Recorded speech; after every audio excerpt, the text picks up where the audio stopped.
Admiral J1 stood alone on the bridge of the Eternal Dawn. Through the massive viewing window, he could see 1,000 stars. Each one held worlds that humanity had fought to protect. Each one held species that had never once said thank you. The holographic screen before him showed the Galactic Council chamber. 300 representatives from 3 great civilizations sat in their floating seats. The Villani with their silver skin and cold eyes, the Thurai with their forearms and proud bearing, the Makari with their ancient wisdom and longer memories. They had ruled the galaxy for 10,000 years. Humanity had joined them only 3 centuries ago. Ambassador Sumi stood at the center of the chamber. She was a small woman with gray hair and tired eyes. She had served the council for 40 years. She had believed in peace. She had believed in unity. Today, that belief had finally died. "I come before this council one last time," Sumi said. Her voice was calm. It did not shake. "I come to speak of Cora Prime." The chamber grew quiet. The representatives shifted in their seats. They did not like this topic. 3 years ago, the Veil incursion struck our colonies in the Outer Rim. 40 million humans lived on Cora Prime. They were farmers, teachers, children. They sent distress calls for 6 days. They begged for help. Sumi paused. She looked at the Villani delegation. The council fleet was 4 hours away. High Commander Rotha ordered them to hold position. She said Cora Prime was not strategically important. She said the humans could wait. Speaker Rotha sat in the highest seat of the Villani section. She was beautiful in the way that ice was beautiful, cold and sharp and without mercy. She smiled at the mention of her name.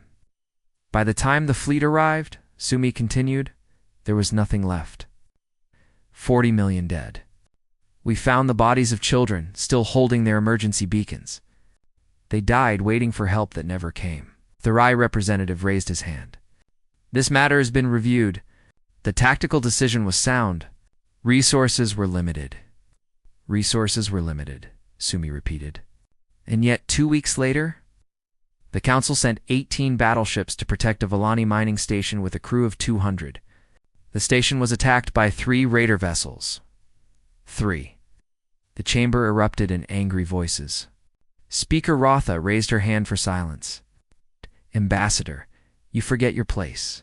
Humanity is a junior member of this council. You do not question our decisions. You follow them. Sumi nodded slowly. Yes, we have followed. For 300 years we have followed. We patrolled your borders while your fleets rested safe at home. We fought the Hollow Wars while your soldiers watched from orbit. We bled on 100 worlds so that your people would never have to. She reached into her coat and pulled out a small data chip. She placed it on the speaking platform. This contains a record of every battle humanity has fought for this council. Every soldier who died, every ship we lost, every colony we sacrificed. The total is 642 million human lives given in service to species who see us as servants. Speaker Rotha laughed. It was a cold sound. Servants? You misunderstand, Ambassador. Servants are paid. Servants are valued. Humans are simply useful, like tools. When a tool breaks, we get another. When it complains, we discard it. The Villani delegation laughed with their speaker. Even some Thurai joined in. The Makari remained silent, but they did not object. Su-Mi stood very still. On the Eternal Dawn, Admiral J1 watched her face. He saw something break behind her eyes. He saw 40 years of hope turn to ash. I understand, Sumi said softly. I finally understand. She bowed once. It was the formal bow of ending, the bow that closed all doors. Then she turned and walked out of the chamber. The representatives watched her go. Some laughed. Some made jokes about emotional humans. Speaker Rotha called for the next item on the agenda. They did not notice that every human diplomat in the chamber had also risen. They did not notice that every human aide, every human translator, every human observer was walking toward the exits. Within 1 hour, every human in council space received the same message. It was not an order. It was not a request. It was simply a question. Do you wish to come home? 98% said yes. The evacuation took 72 hours. Human ships appeared at every station, every colony, every outpost where their people lived. They did not explain. They did not argue. They simply collected their own and left. Commander Tejo had served at the Shara Passage for 15 years. He had trained Volani officers. He had shared meals with Thuraya soldiers. He had believed they were his friends. When he received the message, he looked at the officers around him. None of them would meet his eyes. He packed his belongings in silence. He walked to his ship in silence. He left in silence. Dr. Yuna had worked in the Hollow Territories for 20 years. She had negotiated with warlords. She had saved millions of lives through careful diplomacy. When she left, she took all her notes, all her contacts, all her knowledge of how to keep the peace. The Council did not think to ask for copies. Admiral J1 was the last to leave Council space. He stood on the bridge of the Eternal Dawn and looked back at the stars one final time. "Signal all remaining vessels," he said. "We are going home." "What message should we send to the Council?" asked his communications officer. J1 thought for a moment. He thought of Cora Prime. He thought of the children holding their beacons. He thought of Speaker Rotha's cold laughter. "Nothing," he said. "Send them nothing. Let them wonder. Let them wait. Let them learn what it feels like to call for help and hear only silence." The human fleet jumped to hyperspace. The stars stretched into lines of white light, and then they were gone. In the council chamber, the representatives continued their meeting. They passed new trade laws. They argued about tax rates. They did not realize that the galaxy had just changed forever. They would learn. In time, they would all learn. But by then, it would be far too late. 6 months passed. The galaxy continued to turn. The council continued to rule. And slowly, quietly, everything began to fall apart. High Counselor Bryn of the Thurai was the first to notice. He sat in his office on the capital world, reading reports that made less sense with each passing day. Jump gates were failing. Trade ships were vanishing. Entire sectors had gone silent. "Explain this to me," he said to his assistant. "Why are the gates failing?" His assistant shifted nervously. "The maintenance crews have not arrived, Counselor." "Then hire new crews." "We have tried, Counselor. But the old crews were human. They built these gates. They knew how they worked. Our engineers are studying the systems, but the technology is complex. They say they need more time." Bryn stared at the report. The humans had maintained 60% of the Council's jump gate network. He had never thought about this before. It had simply been true, like the sun rising or the stars shining. Humans did the work. The Council enjoyed the benefits. Now, the humans were gone, and no one knew how to do their jobs. Across Council space, similar problems were emerging. The Volani discovered that human traders had controlled most of the food distribution networks. Without them, shipments went to wrong planets. Colonies that needed grain received machinery. Colonies that needed medicine received luxury goods. Millions began to go hungry. The Makari learned that human diplomats had kept peace with 17 minor species in the outer territories. These species had old grudges with the Council. They had been quiet only because the humans had talked to them, listened to them, made them feel heard. Now the humans were gone, and the old grudges were waking up. Speaker Rotha refused to acknowledge any problems. She stood before the Council and spoke with perfect confidence. "The humans were never essential," she declared. "They were convenient, nothing more. We are the rulers of this galaxy. We have been rulers for 10,000 years. We will adapt. We will overcome. And when the humans realize their mistake, they will come crawling back to us, begging for forgiveness." The Council applauded her words.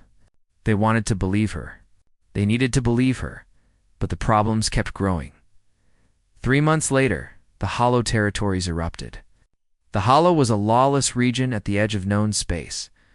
Warlords and raiders called it home. For decades, humanity had kept them contained. Human soldiers patrolled the borders. Human negotiators made deals with the warlord chiefs. Human spies reported on their movements. Dr. Yuna had been the key. She had spent 20 years building relationships with the warlords. She knew their names. She knew their families. She knew what they wanted and what they feared. When she left, she took that knowledge with her. Within weeks, the warlords realized the humans were gone. They tested the borders. They sent small raiding parties. When no response came, they sent larger ones. The Shara Passage was the main route between Council Space and the Hollow Territories. Commander Tejo had defended it for 15 years. He had built a network of sensor stations, patrol routes, and early warning systems. He had trained every officer who served there. When he left, he took his experience with him. The officers who remained had the equipment, but they did not understand how to use it. They had followed Tejo's orders for years. They had never learned to think for themselves. The raiders came through the Shara Passage like water through a broken dam. For Villani colony worlds burned in the first month, the Council sent a fleet to respond, but the fleet arrived too late. They found only ashes and bodies. High Counselor Bren called an emergency session. "We must contact the humans," he said. "We must ask for their help." Speaker Rotha slammed her hand on her seat. "Never. We will never beg those servants for anything. We are the Council. We are supreme. We will handle this ourselves." "How?" Bren demanded. "Our gates are failing. Our trade is collapsing. Our borders are burning. We need them. We need no one." Rotha's voice was ice. "If you suggest this again, I will have you removed from this council." Bren fell silent, but he was not the only one who saw the truth. Across the galaxy, council citizens were beginning to ask questions. Why had the humans left? What had the council done? Rumors spread about Cora Prime. Rumors spread about Speaker Rotha's words in the council chamber. Some citizens began to feel shame. Others felt fear. The council tried to control the information. They said the humans had betrayed them. They said the humans were cowards who had fled from duty. They said the council was better off without them. But the lies did not match reality. The food shipments were still late. The jump gates were still failing. The raiders were still coming. One young Thurai officer named Dren had served under Commander Tejo for 3 years. He had called the human officer a friend. When Tejo left, he had tried to say goodbye. But Tejo had only looked at him with sad eyes and said nothing. Now, Dren stood on a burning colony world, surrounded by the bodies of people he had failed to protect. He understood what that look had meant. Tejo had known this would happen. He had known, and he had left anyway, because the council had made him leave, because the council had called him a tool. Because the council had laughed while humans died on Cora Prime, Dren fell to his knees in the ashes. For the first time in his life, he felt true shame for what his people had done. Far away, on a world the council could not find, Admiral Jawan received daily reports of the growing chaos. His officers asked him when they would return to help, when they would stop the suffering. "Not yet," he said. "They have not learned yet. When they stop blaming us, when they start blaming themselves, then we will see." His communications officer reported another message from the council, another demand for human assistance, another threat if they did not comply. J1 deleted it without reading. He had deleted hundreds like it. Admiral Hannah stood beside him. She was younger than J1, but her eyes were just as tired. "They are starting to suffer," she said. "Is this right? Is this justice?" J1 thought of the children of Cora Prime. He thought of their bodies, still holding their beacons. "Still waiting for help?" "I do not know," he admitted. "But I know that if we return now, nothing will change. They will use us again. They will discard us again. They must understand what they have lost before we can build something new." Hannah nodded slowly. She did not like the answer, but she understood it. Outside the window, human ships continued their work, building, growing, preparing. The council did not know it yet. But humanity was not hiding. They were waiting. 1 year after humanity left, the galaxy held its breath. A darkness was rising from the hollow territories, and the council was about to learn the true cost of their arrogance. His name was Grath. He was a warlord of the Hollow, creature of violence and hunger. For decades, he had dreamed of conquering council space. For decades, the humans had stopped him. Their fleets had guarded the borders. Their soldiers had fought as raiders. Their spies had warned of his every move. Now the humans were gone. And Grath saw his chance. He sent messengers to every warlord in the Hollow. He made promises of wealth and power. He spoke of the soft, rich worlds of the council, ripe for the taking. One by one, the warlords pledged their ships to his banner. By the time the council realized what was happening, Grath had assembled an armada of 6,000 vessels. It was the largest raider fleet in history. It was a tide of iron and fire, and it was coming for them. High Counselor Bren called for immediate action. We must gather every ship. We must meet them before they reach our core worlds. For once, even Speaker Rotha agreed. The council issued the call. Every warship, every patrol vessel, every armed transport was summoned to the great gathering point. 12,000 ships answered. It was the largest fleet the council had ever assembled. They met Grath's armada at a place called the Distant Sorrow. It was a region of dead stars and empty space, far from any world worth saving. The perfect battlefield, Admiral Keth of the Villani commanded the council fleet. He was old and proud, and had won many victories in his youth.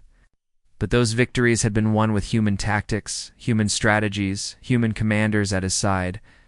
He had given the orders, but humans had told him what orders to give. Now he stood alone on his bridge. Facing an enemy that did not fight by any rules he understood, the battle began at dawn. As measured by the council's standard time, Grath's raiders attacked in waves, crashing against the council formation like water against stone. At first, Admiral Keth felt confident. His ships were larger. His weapons were stronger. His numbers were greater, but the raiders were faster. They were hungry, and they had nothing to lose. Grath did not fight like a civilized commander. He did not form neat lines or follow proper tactics. His ships swarmed like insects, attacking from every direction at once. They targeted engines and life support. They rammed damaged ships rather than let them retreat. They fought with the desperation of creatures who had been starving their whole lives. The Thurai flagship fell in the first hour. High Counselor Bryn watched from the command center as the great vessel broke apart. 10,000 Thurai souls gone in an instant. By the third hour, the Makari fleet was in full retreat. Their elder commander sent a final message: "We cannot win this fight. We must preserve what we can." Then his ships jumped to hyperspace, leaving their allies behind. The Villani refused to run. They were too proud. They had ruled the galaxy for 10,000 years. They would not flee from raiders and scum. They died by the thousands. Admiral Keth watched his fleet crumble around him. Ship after ship vanished from his tactical display. The screams of dying crews filled his communications channels. He had no answer. He had no plan. He had spent his whole career following human strategies, and now he had nothing. "Signal the retreat," he finally ordered. His voice was hollow. "All ships, retreat." But it was too late for most of them. Grath's raiders had surrounded the Villani formation. They picked off the fleeing ships one by one. Admiral Keth's flagship was the last to fall. Grath himself boarded the dying vessel. He found the old Villani admiral on his bridge, standing among the bodies of his crew. "You are Keth," Grath said, "the great Villani warrior." "I am," Keth replied. He stood straight, despite his wounds. He would not show fear to this creature. Grath laughed. "Your humans are gone. Your fleet is destroyed. Your worlds will burn. Tell me, great warrior, was your pride worth this?" Keth had no answer. Grath killed him slowly. He broadcast the death across every channel, so all of Council space could watch. The Battle of Distant Sorrow was over. Of the 12,000 Council ships, fewer than 2,000 escaped. The rest were destroyed or captured. It was the worst defeat in Council history. In the emergency bunker beneath the Villani capital, the surviving leaders gathered. Speaker Rotha was pale and shaking. High Counselor Bren sat with his head in his hands. The Makari elder, Voss, stared at nothing. We must contact the humans, Bren said. His voice was broken. There is no other choice. Rotha said nothing. For once, she had no argument. They composed the message together. It was simple, direct, desperate. To the Human Confederacy. The Galactic Council requests immediate military assistance. The Hollow forces have defeated our fleet. Our worlds are in danger. We ask for your help. Name your terms. The message was sent on every channel. They repeated it every hour for 3 days. Finally, a response came. It was not from the Council's old contacts. It was from someone new. Fleet Admiral Hannah. The message was short. Only 5 words. We remember Cora Prime. Bren read the message again and again. He hoped he was misunderstanding. He hoped there was more coming. But the channels remained silent. On the human homeworld, Admiral J1 stood beside Hannah as she sent the response. His face was stone. His heart was ice. They will all die, Hannah said quietly. Millions of innocent people who had nothing to do with Cora Prime. I know, J1 said. And we will do nothing. J1 closed his eyes. He saw the children of Cora Prime. He saw their bodies in the ruins. He saw the beacon lights still blinking in their dead hands. We will do something, he said. But not yet. Not until they understand. Not until they truly understand what they did to us. Hannah nodded. She did not like it. But she understood. Far away, Graf's fleet began its march toward the heart of Council space. Behind them, they left only fire and death. The Council had called for help, and humanity had answered with silence. 2 years after humanity departed, the galaxy was burning. Graf's forces controlled half of what had once been Council space. Billions were dead. Billions more were refugees fleeing from world to world. Always one step ahead of the raiders, the great Villani homeworld of Ethon had fallen 3 months ago. Speaker Rotha had refused to evacuate. She had stood on the steps of the council chamber as Grath's ships darkened the sky. She had declared that the Villani would never surrender. Grath had captured her alive. He had executed her on a broadcast that reached every corner of the galaxy. He had made her beg before the end. He had made her say the words, "We were fools to send the humans away," and he had killed her anyway. The surviving council members gathered in a hidden station at the edge of known space. They were few now. High Counselor Bren represented what remained of the Thurai. Elder Voss spoke for the scattered Makari.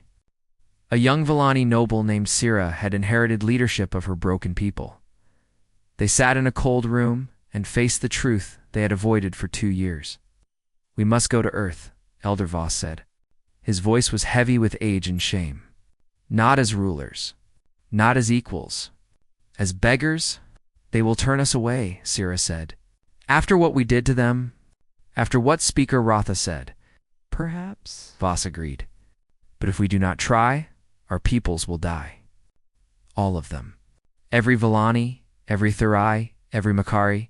Grath will not stop until we are erased from history." Ow. Bren nodded slowly. "Then we go. We humble ourselves. We admit our wrongs. And we pray that humanity is more merciful than we deserve." They sent a message to Earth, requesting permission to send a diplomatic vessel. For 3 days there was no response. Then, finally, a single line of text. 1 ship. 3 passengers. No weapons. The journey to human space took 2 weeks. Their ship was old and slow, one of the few vessels that had survived the war. They traveled through dead systems and empty lanes, past the ruins of worlds that had once been full of life. When they reached the border of human space, they expected to see patrol ships, checkpoints, defenses. Instead, they saw nothing. Just empty space and distant stars. Their ship continued forward. No one stopped them. No one challenged them. It was as if humanity had simply left a door open and was waiting to see who would walk through. Then they reached Earth. What they saw made them fall silent in shock. The planet they remembered had been a modest world. A single civilization on a small blue marble. Nice enough, but nothing special. Nothing that could challenge the great powers of the council. That world was gone. In its place was something that made their hearts stop.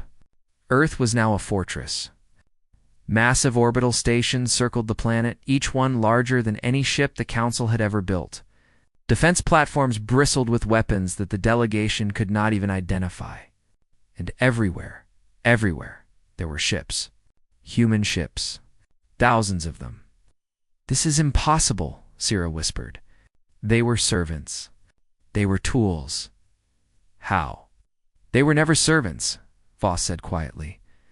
"We only told ourselves that because it made us feel superior. We were fools." Captain Sung-ho met them at the orbital dock. He was a young man with a calm face and hard eyes. He did not smile when he greeted them. He did not offer words of comfort. "The Prime Minister will see you now," he said. "Follow me." He led them through corridors of gleaming metal and soft light. They passed humans of all ages, going about their business.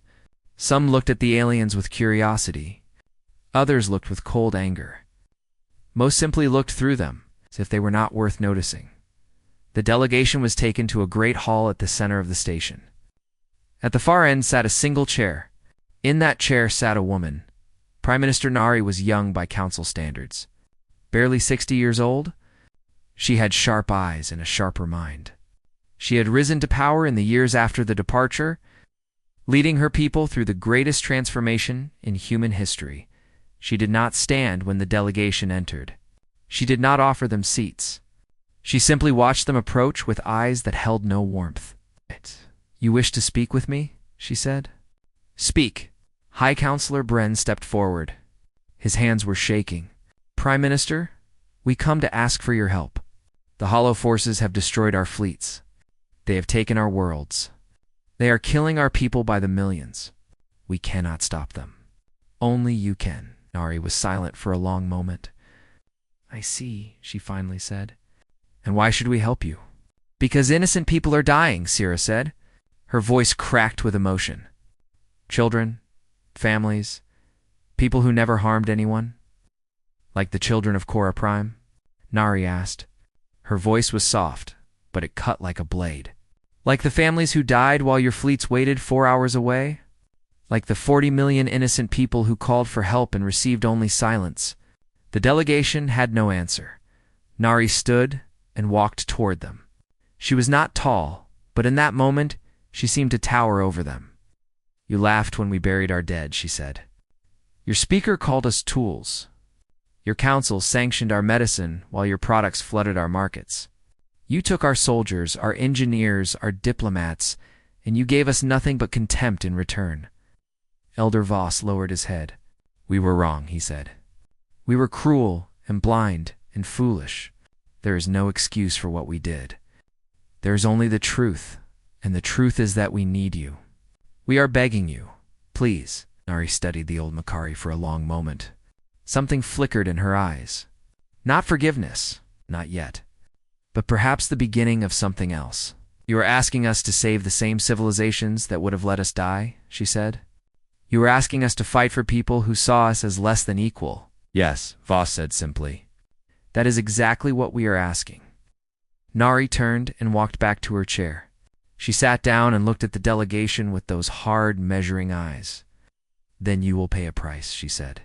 "Not in money, not in ships. In something far more valuable." She smiled. It was not a kind smile. "You'll pay in pride." The terms were harsh. The terms were fair. The terms were exactly what the council deserved. Prime Minister Nari presented them without emotion. The Villani, Thurai, and Makari would surrender their seats of power. Their fleets would be dissolved. Their worlds would be administered by human governors for 100 years. The same length of time humanity had spent as the Council's junior partners in exchange. Humanity would destroy Grath. They would rebuild what was lost. They would protect what remained. High Counselor Bren listened to each term. His face grew paler with every word, but he did not argue. He did not negotiate. He simply nodded. "We accept," he said. "All of it." Elder Voss and Sira added their agreement. It was done. Three civilizations that had ruled the galaxy for 10,000 years had just surrendered their future to the species they had once called servants. Nari watched them sign the agreement. When it was done, she stood and walked to the window. Outside, the human fleet was gathering. Hundreds of ships. Thousands of ships. More arriving every hour. Admiral J1 will lead the Liberation Fleet, she said. He will leave within the day. Your people will be free within the month. How can you be so certain? Grath has 6,000 ships. He has conquered half the galaxy. Nari turned to look at her. For the first time, something like warmth appeared in her eyes. Because we are not the servants you remember. We are not the tools you discarded. We have spent 2 years preparing for this moment. And now you will see what humanity can do when we are fighting for ourselves. The Liberation Fleet departed 12 hours later. Admiral J1 stood on the bridge of the Eternal Dawn, the same ship that had carried him away from Council space 2 years ago. Around him, 12 dreadnoughts moved in perfect formation. They were the greatest warships humanity had ever built. Each one carried enough firepower to crack a planet. Behind the dreadnoughts came the support fleet. Carriers and cruisers. Destroyers and gunboats. Medical ships and supply vessels. Everything needed to win a war and heal its wounds. General Mina commanded the ground forces. She was a soldier's soldier, hard as iron and just as unyielding. She had lost her brother on Cora Prime. She had waited 2 years for this moment. All forces report ready, she told the admiral. We are prepared to commence operations. J1 nodded. Begin the advance. The fleet jumped to hyperspace. The stars stretched into lines of light, and then they were gone, racing toward the heart of enemy territory. Grath received word of the human fleet 3 days later. He laughed when he heard the numbers. 12 dreadnoughts against his 6,000 ships. It was not a battle. It was a joke. The humans have grown arrogant in their hiding, he told his warlords. We will crush them and take their worlds next. He gathered his armada and went to meet them. He chose a battlefield near the ruins of Ethon, where he had killed Speaker Rotha. He wanted the humans to see what he had done. He wanted them to fear. The two fleets met at dawn, measured by human standard time. The battle lasted for hours. It was not a battle. It was an execution. The human dreadnoughts moved like nothing Grath had ever seen. Their weapons fired beams of pure light that cut through raider ships like paper. Their shields absorbed everything his fleet threw at them. Their fighters swarmed his vessels by the hundreds, targeting engines and weapons with impossible precision. Grath ordered wave after wave of attacks. His warlords threw themselves at the human line. Ships crashed against human shields and broke apart. Raiders died by the thousands. The humans did not break. They did not bend. They simply continued forward, destroying everything in their path. By the 3rd hour, half of Grath's fleet was gone. By the 4th, it was over. The surviving raiders scattered in every direction, running for their lives. Grath's flagship was captured intact. General Mina led the boarding party personally. She found the warlord on his bridge, surrounded by his personal guard. They fought hard. They died harder. In the end, Grath stood alone. He raised his weapon, ready to die fighting. Mina shot the weapon from his hand. No, she said. You do not get to die a warrior's death. You will live. You will remember. And you will suffer. Grath was taken to a dead moon at the edge of human space. He was placed in a cell with walls of unbreakable glass. Around him, screens played recordings of every atrocity he had committed, the faces of every victim, the screams of every world he had burned. He would live a very long time. Human medicine was quite advanced now. The liberation of Council space took 3 months. World after world was freed. Refugees returned home. The dead were buried. The living began to rebuild. On the day the last raider outpost fell, the Human Confederacy held a ceremony on the ruins of the old council chamber. General Mina planted the flag of humanity where Speaker Rotha had once stood. Around her, representatives of all species watched in silence. Prime Minister Nari gave a speech. She spoke of the past. She spoke of the future. She spoke of the long road ahead. "We did not come back for revenge," she said. "We came back because the galaxy needs those who remember. We remember what happens when good people are taken for granted. We remember what happens when loyalty is met with contempt, and we will make sure that no one ever forgets." After the ceremony, a young Thurai girl approached General Mina. She was an orphan, one of millions left behind by the war. She had watched the speech with wide, confused eyes. "Why did you come back?" she asked. "After what we did to you. Why did you help us?" Mina knelt down so she was at eye level with the child. She thought for a moment before answering. "Because someone has to remember," she said softly, "and someone has to make sure it never happens again. That is what we do now. We remember. We protect. And we teach." The girl did not understand. She was too young. But one day she would. She would grow up in a galaxy reshaped by human hands. She would learn the history of what her people had done. She would feel shame, and then she would feel determination. She would become a leader who treated all species with respect. She would teach her children to do the same. And when she was old, she would tell her grandchildren about the day the humans came back. About the general who knelt in the ashes and spoke of remembrance. "They could have let us die," she would say. "They had every right. But they saved us anyway. Not because we deserved it, but because that is who they are." Her grandchildren would listen. They would learn, and the galaxy would never forget again.